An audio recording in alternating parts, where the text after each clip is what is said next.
ایک یہ بہن نے کویشچن کیا تھا کہ ہم بعض اوقات سردیاں آتی ہیں تو ہمارے کراچی کا خاص طور پہ یہ ہے کہ لنڈے کے کپڑے آتے ہیں باہر سے، انگریزوں کے کپڑے جو ہوتے ہیں، اترن جو ہوتی ہے، اور ہم لوگ تو خیر پاکستانی لوگ تو ویسے ہم لوگ غلامانہ سوچ رکھتے ہیں، تو پھر ہم ان کو ہاتھوں ہاتھ لیتے ہیں کیونکہ بہت سستے پڑتے ہیں۔ تو ان کا استعمال کرنا کیسا ہے؟ وہ کہتے ہیں کہ وہ لوگ شراب بھی پیتے ہیں، پیشاب وغیرہ میں بھی احتیاط نہیں کرتے ہیں، خصوصاً بڑوں کے لیے جو ہیں وہ ٹراؤزرز وغیرہ ہوتے ہیں اور بھی مطلب جیکٹس وغیرہ ہیں یا اونی کپڑے ہیں، تو ان کے استعمال کی کیا شرعی حیثیت ہے؟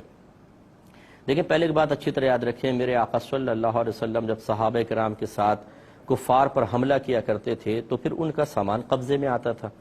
تو مال غنیمت کے طور پہ اس میں کپڑے بھی آتے تھے، برتن بھی آتے تھے۔ تو یہ لکھا ہے فقہائے اسلام نے کہ بارہا ایسا ہوا کہ نبی کریم صلی اللہ علیہ وسلم نے صحابہ کرام کو استعمال کی اجازت دی، اور ساتھ میں یہ حکم نہیں فرمایا کہ ان کو دھو بھی لو، کسی جگہ ایسا بھی فرمایا کہ بعض روایت میں کہ دھو لو، بعض جگہ یہ بھی فرمایا۔ تو اس کا مطلب یہ ہوا کہ اگر ان کو دھو لیا جائے تو بہتر ہے، اور اگر کوئی ان کو بغیر دھوئے بھی استعمال کرے بشرطے کہ ان پہ کوئی ناپاکی ظاہری طور پہ نظر نہ آ رہی ہو تو پھر اس کی گنجائش بھی نکل سکتی ہے۔ دوسرے اس میں پوائنٹ یہ ہے کہ اصول شرع یہ ہے کہ جب تک آپ کسی نجاست کو کسی جگہ لگا ہوا 100% نہ دیکھ لیں، یا آپ کو علم ہو کہ 100% کہ یہاں نجاست ہے، تب تک ہم اس چیز کو ناپاک نہیں کہہ سکتے ہیں۔ یقینی طور پہ ہو تو پھر کہہ سکتے ہیں۔ یقینی طور پہ کیسے؟ آپ نے اپنی آنکھوں سے دیکھا ہو، یا کسی نیک پرہیزگار متقی نمازی باشرع شخص نے جس سے کبھی بھی جھوٹ نہیں سرزد ہوا، وہ آپ کو بتائے کہ میں نے دیکھا تھا اس کپڑے میں ناپاکی ملی تھی، یا نجاست ابھی لگی ہوئی اثر اس کا نظر آ رہا ہو، ظاہر ہو رہا ہو، کوئی اسمیل وغیرہ آ رہی ہے،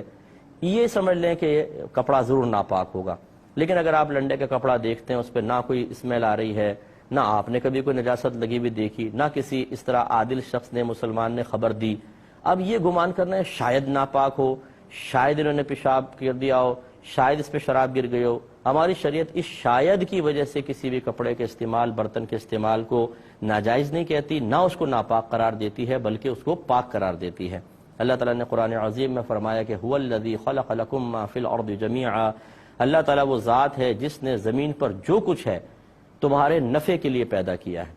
اس کا مطلب یہ ہے کہ اس لنڈے کے کپڑے سے نفع اٹھانا میرے لیے جائز ہے، کیونکہ قرآن کے اندر اللہ نے بیان فرمایا، اور نفع اسی چیز سے اٹھا سکتے ہیں جو پاک ہو، حلال ہو۔ اس کا مطلب ہے کہ قرآن یہ کہہ رہا ہے کہ یہ پاک ہے۔ اب یہ ناپاک کب کہلائے گا؟ جب اس میں ہمیں نجاست نظر آئے گی، گویا کہ اس کے پاک ہونے پر تو قرآن کی آیت بطور دلیل موجود ہے، ناپاک ہونے پر کوئی دلیل دیں اگر آپ کے پاس ہے تو پھر یہ ناپاک ہے۔ خالی آپ کے گمان سے ایسا نہیں ہو سکتا کہ ہم اس کو ناپاک قرار دے دیں۔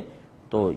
یہ ضرور ہے کہ آپ اس کو ناپاک قرار نہیں دے رہے، لیکن دل مان سا نہیں رہا تو آپ نے کہا چلو احتیاطاً دھو لیتے ہیں، اس میں کوئی حرج نہیں ہے کہ آپ احتیاطاً دھو لیں، تقوی کے طور پہ دھو لیں، اچھی بات ہے۔ لیکن ایک ہوتا ہے کہ بعض لوگ اتنے جرأت مند ہوتے ہیں کہ بغیر کسی شرعی دلیل کے کہتے ہیں تو ناپاک ہے، کیسے آپ نے پہن لیا؟ بھئی کیسے آپ کہہ رہے ہیں ناپاک ہے، جبکہ شریعت اس کو پاک قرار دے رہی ہے اصلاً۔ اگر آپ اس کو کہتے ہیں یہ ناپاک ہے تو دلیل دیں کہ یہ ناپاک ہے، خالی آپ کے گمان سے کوئی چیز ناپاک نہیں ہوگی، اس کے لیے قطعی شرعی دلیل درکار ہوتی ہے۔